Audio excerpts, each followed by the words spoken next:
Bonjour à tous, c'est avec joie que je vous retrouve encore aujourd'hui. Nous sommes le lundi. J'espère que nous sommes dans nos postes de travail et que nous devons justement commencer la semaine avec sérénité, avec joie. Je vous félicite puisque vous êtes nombreux à nous suivre de partout. La République démocratique du Congo en général. Deuxième pays qui nous suit, c'est la France. Félicitations. Après la France, nous avons Belgique. Félicitations. On nous suit ici. Il y a beaucoup de gens en Belgique qui nous suivent. Après Belgique, nous avons États-Unis. Après États-Unis, nous avons Canada. Après Canada, nous avons l'Italie. Après l'Italie, nous avons la Suisse. Après la Suisse, nous avons l'Afrique du Sud. Après l'Afrique du Sud, nous avons les Rwanda. On nous suit aussi là-bas. Après les Rwandais, nous avons la Côte d'Ivoire. Et puis, il y a aussi des petits pays là. Du moins, j'ai cité les pays là où il y a les grands, donc les pourcentages un peu élevés. Les autres, il y en a. Hein. Il y a ceux qui ont 3%. Et quand vous dites les 3% là, c'est plus de, je sais pas, de 300 personnes. Donc, c'est un peu parce que nous sommes déjà dans les 5600 abonnés. 5600 abonnés. Et vous nous suivez de partout. Là, ça nous fait vraiment des tonus au cœur. Pour dire qu'on ne parle pas en vain, il y a au moins les gens qui me suivent. Alors, aujourd'hui, comme toujours, je vais un peu m'arrêter sur combien? 4 choses desquelles nous allons parler.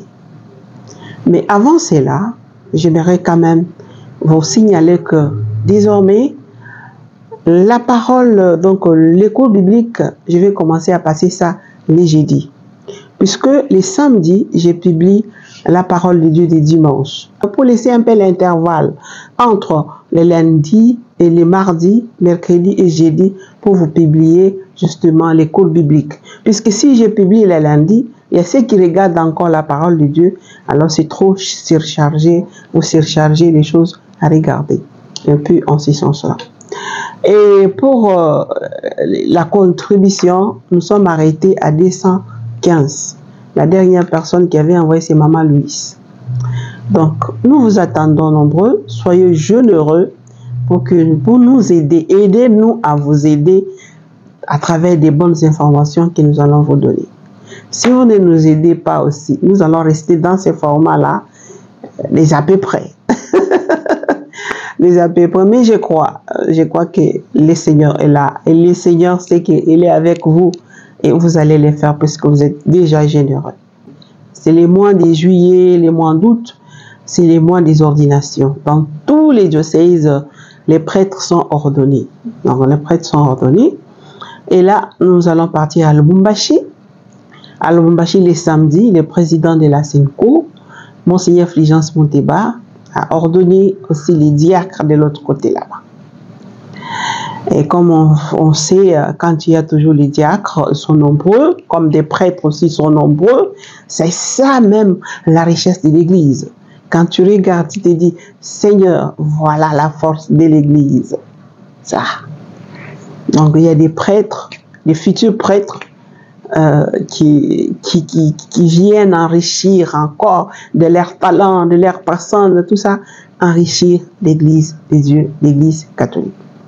Alors, au cours de son homélie, l'archevêque de Lubumbashi, le président de la Senko, Monseigneur Fulgence Monteba, a expliqué que l'église n'est pas au milieu du village.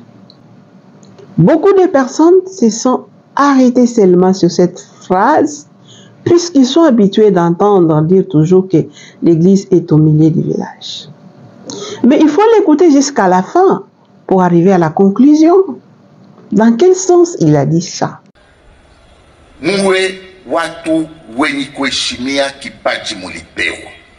Na sasa hili naniambia vis-à-vis de certaines idéologies qui circulent dans le monde. Muna pas choix kurudilia mwangaza wenye kutoka kwa Bwana wetu Yesu Kristo. Naleta mfano couramment devant surtout les problèmes sociaux. L'église doit être au milieu des villages. C'est une hérésie théologique qui est courante. L'église de Christ Vous voulez parler de l'église de Christ? Elle n'a jamais été au milieu du village. Je suis désolé. Le Christ a toujours pris part pour la justice. Il a toujours été du côté des faibles, du côté des gens qui sont écrasés. Son église, qui est son corps, ne peut jamais être d'une neutralité hypocrite. Il a fallu Koufafanou à Vizour, au nom d'une certaine hypocrisie, pour faire plaisir à je ne sais qui, on vous a mis dans la tête que l'église doit être au milieu du village. Expression qui est venue d'Alsace, en France. Mais la vraie église est toujours du côté de la vérité. Voyez, on n'a pas chaque fois partisan, artisan. Il y a eu la justice, il y a eu Bwana wetu Yesu Kristo mwenyewe alikuja kufundisha hapa duniani. En toutes choses, que ce soit dans le traitement de vos ouvriers, que ce soit devant de graves problèmes sociaux, s'il y a une violation massive des droits humains, vous vous taisez, eh bien, vous vous identifiez à des pharisiens. Et ça, c'est pas l'église du Christ.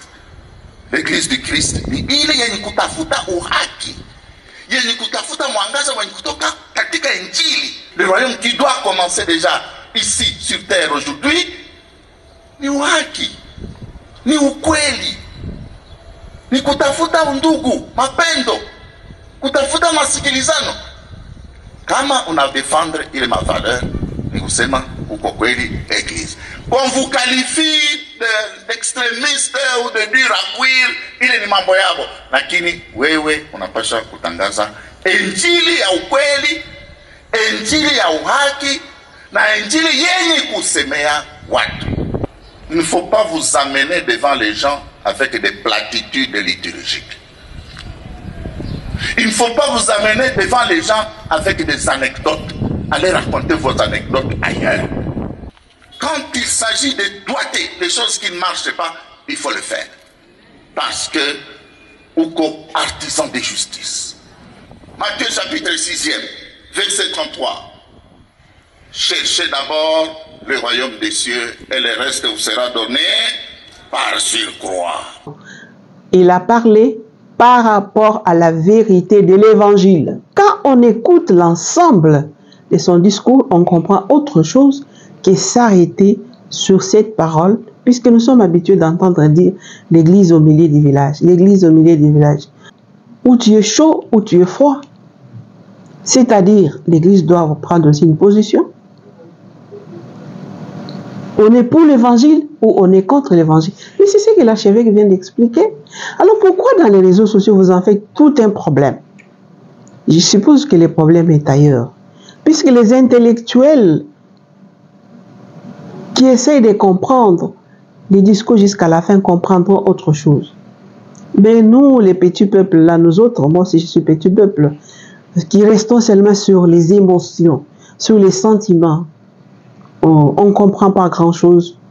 On part directement à dire, oh c'est l'hérésie, oh c'est... Non, non, quelle hérésie. Et l'archevêque a dit, c'est une expression qui est née quelque part. Et on a pris ça. Donc, s'il vous plaît, avant de diffuser ou de publier certaines choses, faire des chaînes de publication inutiles, il faut comprendre la chose jusqu'à la fin. Ça a déjà commencé. Ici à Kinshasa, c'était l'ordination diaconale. Ce sont les diacres qui ont été ordonnés. Et les samedis prochains, je vous proposerai aussi les images des prêtres. Ce sera les prêtres qui seront ordonnés. Il y a aussi un prêtre apollinien, le Père Jacques, qui sera ordonné. Alors, la messe ici à Kinshasa a eu lieu à la cathédrale Notre-Dame du Congo les samedis, organisée par Kosuma National.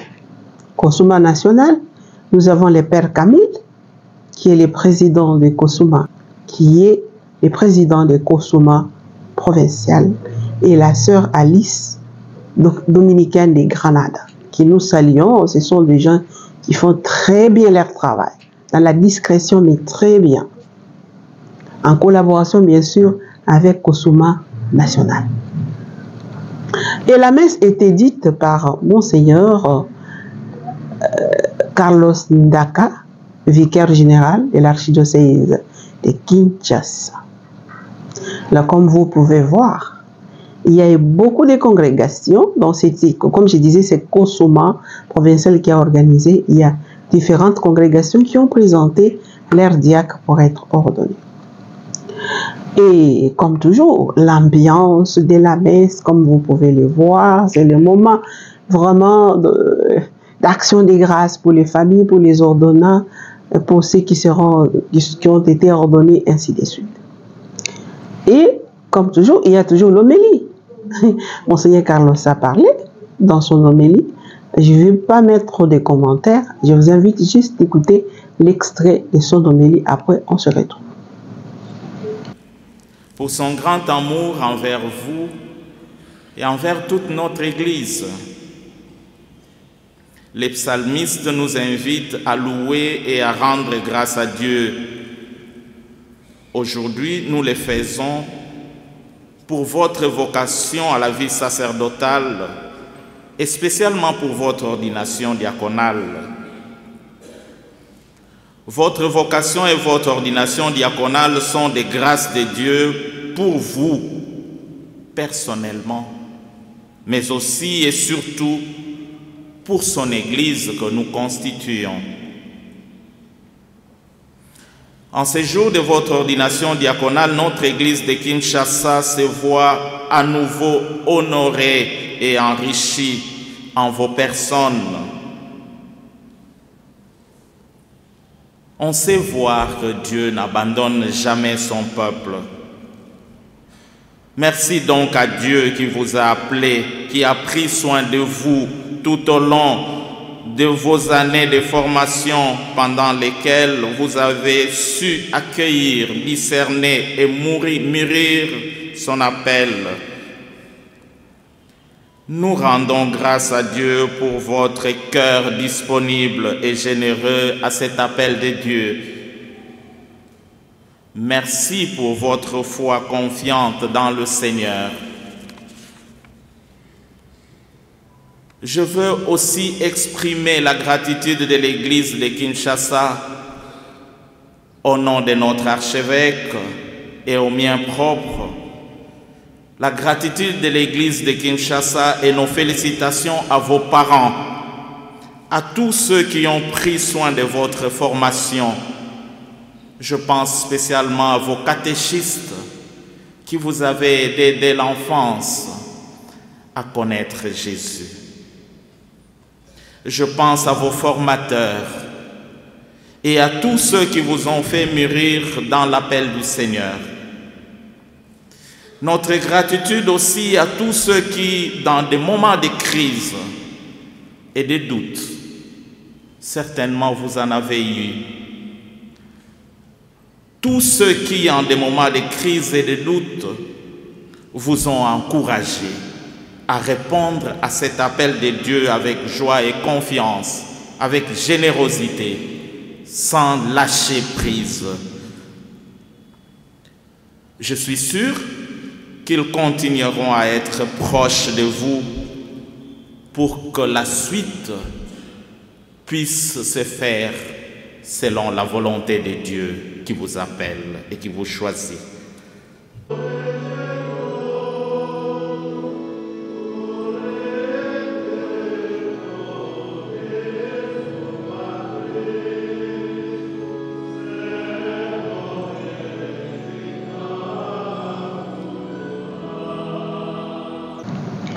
Après Monseigneur Ndaka, il y a ici aussi la locution du président de Kosoma provincial, le père Camille. Je vous invite aussi à les suivre.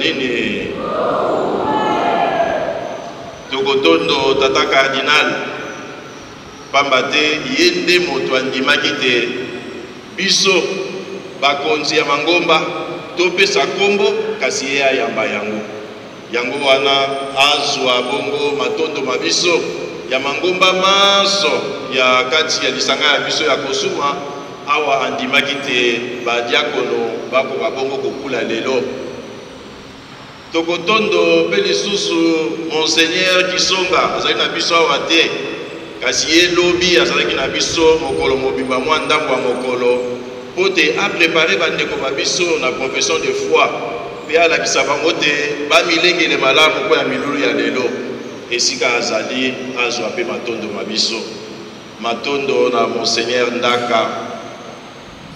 Monseigneur merci yo moko lobaka te ko ba multiple occupations ça fait partie ya musala na yo mais tika kaka toloba pamba te bala iso kosuma ezalaka na posa na bino bozongaka nsima te nalingi mpe totondo botondi na paroisse ya biso cathédrale mingi mpenza na recteur abbé Camille ye nde napesa kombo nga kombo na nga Camille bongo napesa mpe ye kombo ya Camille toza bandoi bongo abe ndoi na lisanga ya bakanga nzambe banso elongo na chorale baye basalisi biso na annonce bana baleki babiso ya baservant mpe baye banso basali mosala mpo ya kosokola ndako ya nzambe abe Camille ozwa matondo ozongisa matondo mabiso epai ya bango nzambe yayeba kopesa bango mpenza ya ebele na bino baboti merci na bino monseigneur asa apesaki bino matondo na kobakisa ebele te mpe bandeko banso merci na bino ndenge boye ebele mpo ya kosambela elongo na biso bandeko baye bakuli nayebi te mokolo mwa lelo maloba maleki mingi bokoyamba nyonso te bobosanama ye monseigneur alobi na bino te na homeli etalaki bino me etali mpe biso banso bobosana yango te tokotombela bino bobele mosala molamu nzambe asalisa bino bozala badiakono ya malonga bozala badiakono ya solo bozala badiakono bayeba koteya liloba lya nzambe bayeba keno kotala bayeba bazali na bokono badiakono boye bazali kaka bobele na TikTok te na Instagram te na WhatsApp te na nini te kasi oyo bazali bongo koyika mpiko na liloba lya nzambe tobetela bango maboko abandi mosala makolo.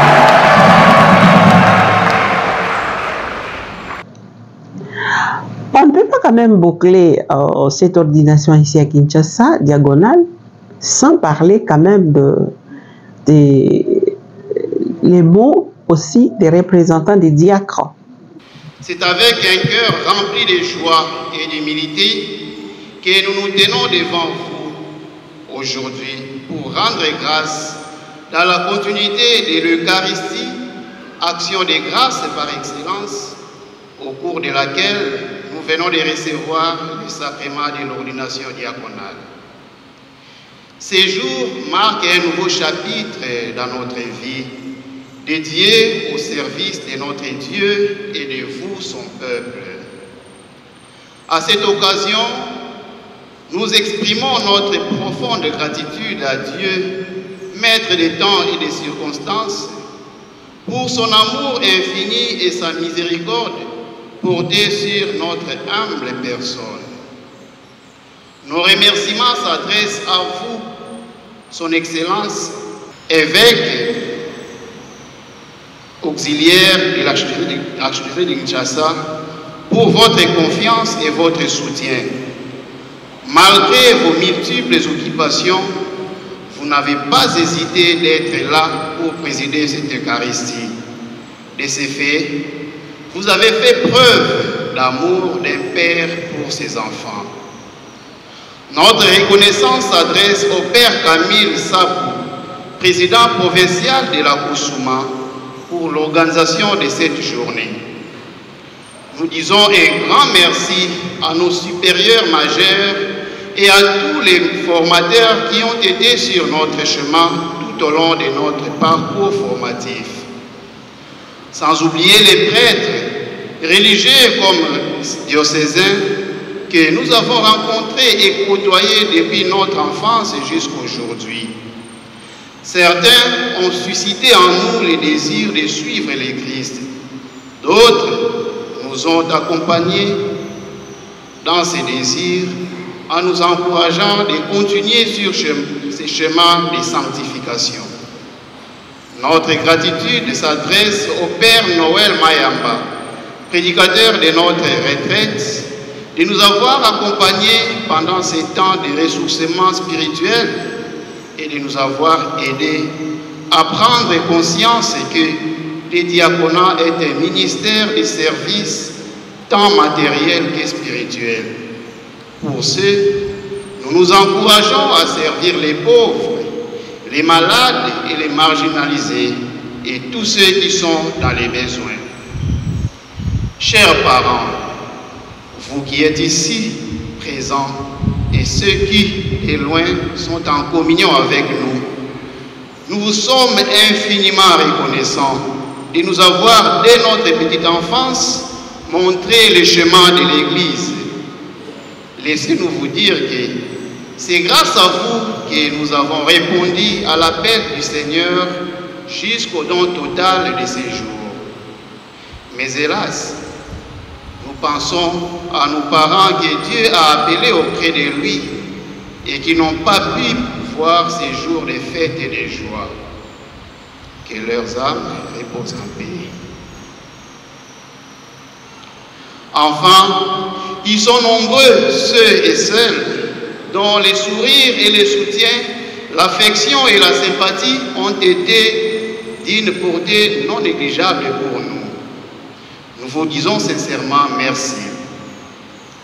Nous savons que la tâche qui nous incombe est grande, mais nous sommes confiants que le Seigneur nous donnera la force et la grâce dont nous avons besoin pour la remplir. Chers frères et sœurs, sachez que nous comptons aussi sur vos prières et vos soutiens afin que le Seigneur continue son œuvre à nous et que nous gardions chaque jour la joie et l'enthousiasme de travailler dans sa vie.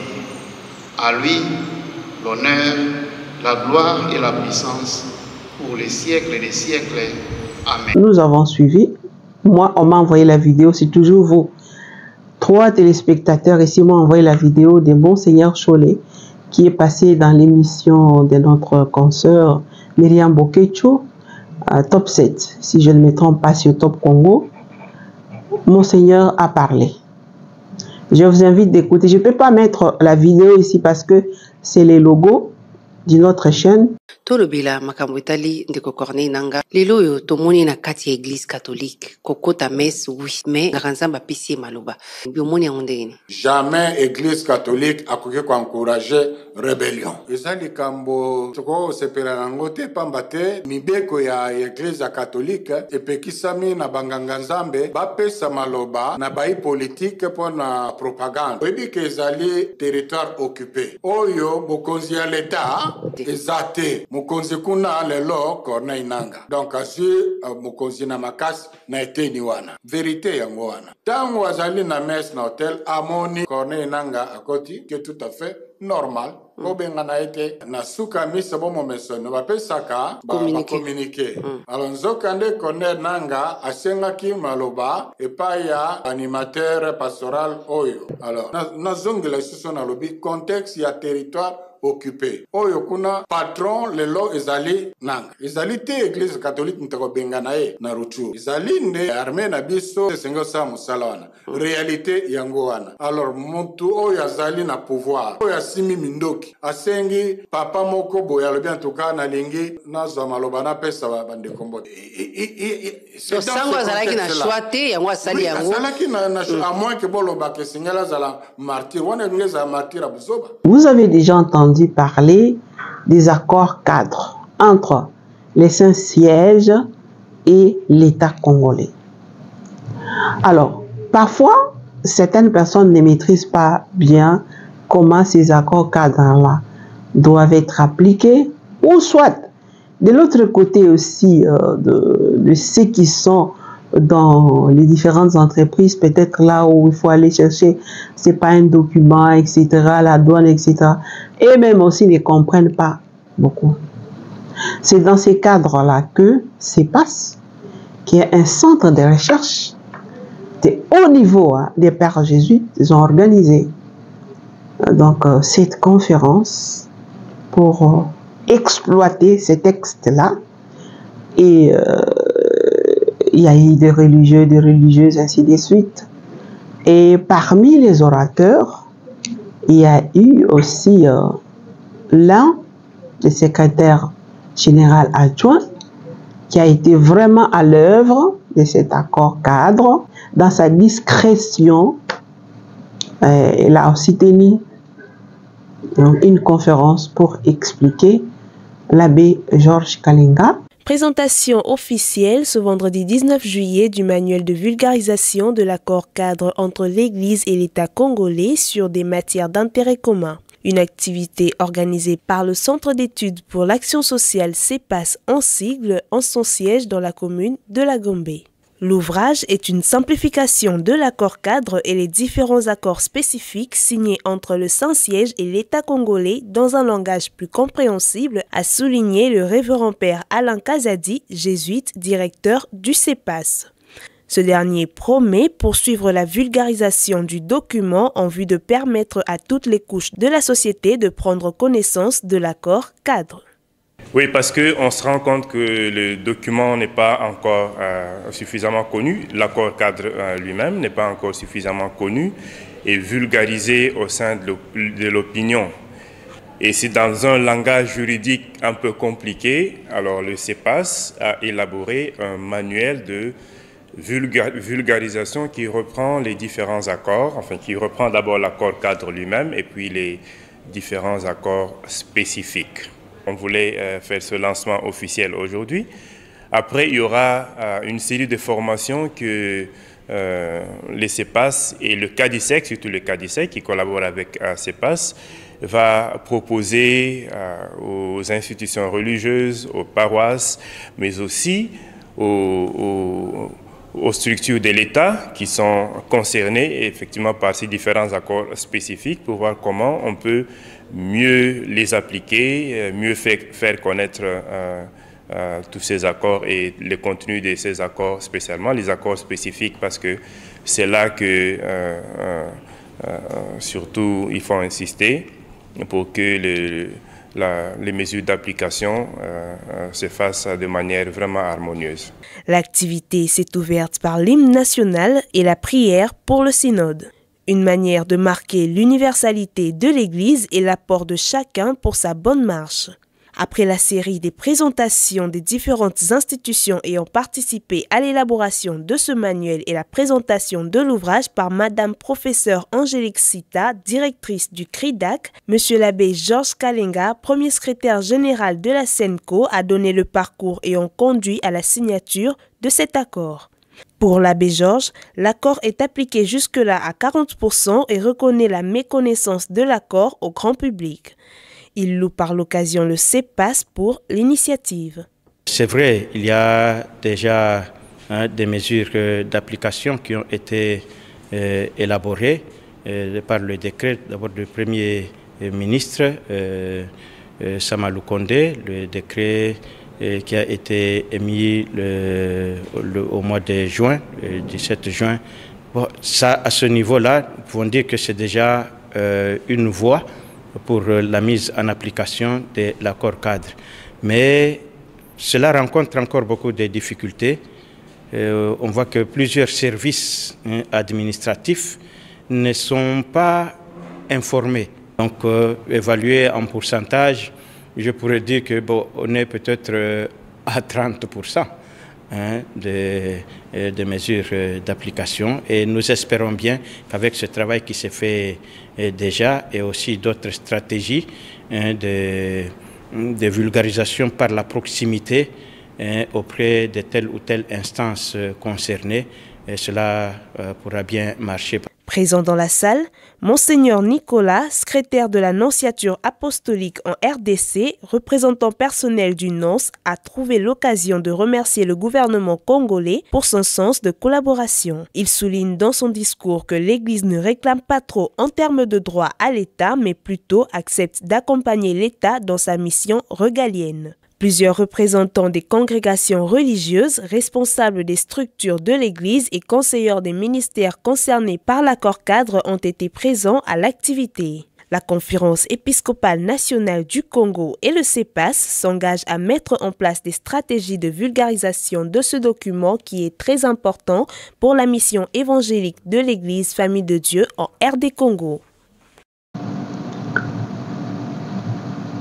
Pour aujourd'hui, on va s'arrêter ici. Continuez toujours à cliquer j'aime. Continuez toujours à vous abonner, à envoyer à d'autres, demandez-leur aussi de s'abonner.